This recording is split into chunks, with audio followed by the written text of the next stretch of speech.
Räägime taarapandiga tootest. Nende toodete lisamine on mõistlikum teha käsitsi, sest igal juhul tuleb toodet hiljem käsitsi parandada. Antud juhul on tegemist siis mineraalveega, millel on siis ka EAN-kood.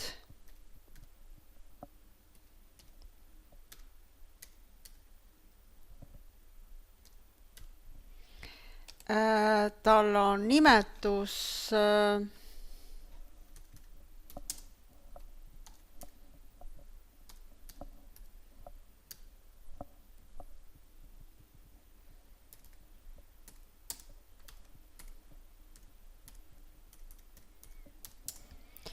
sildi pealt ja ta on siis 0,33 liitri suurune.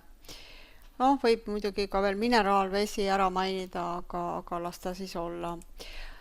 Tootegrupp, kui on eelnevalt kirjeldatud, see on väga hea, ei pea lisama, muidu sai siit ka lisada. Ilmselt on ta aktiivne, et meil on ju mõttetu kirjeldada mitteaktiivseid tooteid.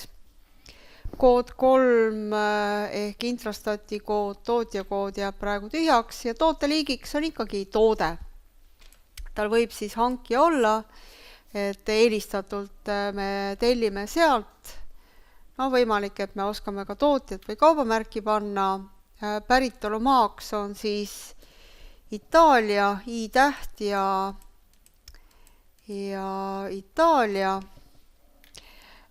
Maht on siis 33 milliliitrit, ühik tükk.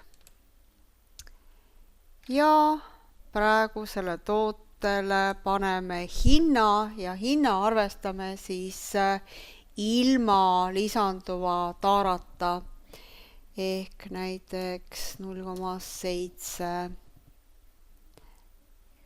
Salvestame, loomulikult e-poe jaoks võib siis lisada kirjeldus, seotud asendustooted, võib-olla atribuudid, pakendid, pildid, kõik muu selline, aga antud juhul me ei pea seda vajalikuks, sest meil ei ole e-poodi.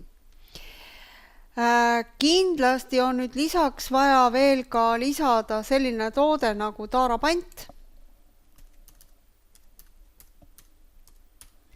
mis on siis mõistlik pannagi eraldi gruppi ja ta on maksuvaba ja Eesti Vabariigis on ta praegu siis 10 senti.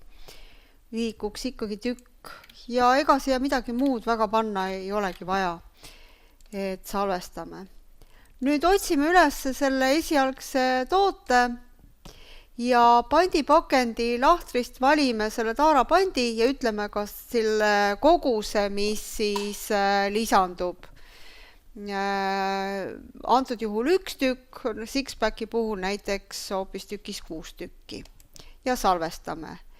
Ja tähendab see siis seda, et kui ma nüüd lähen müüma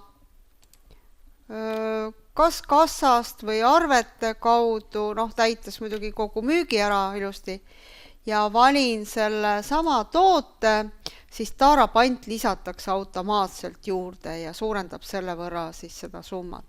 Aga see taarapant on ilma käibemaksuta, nii et käibemaks sellele tehingule tuleb õige.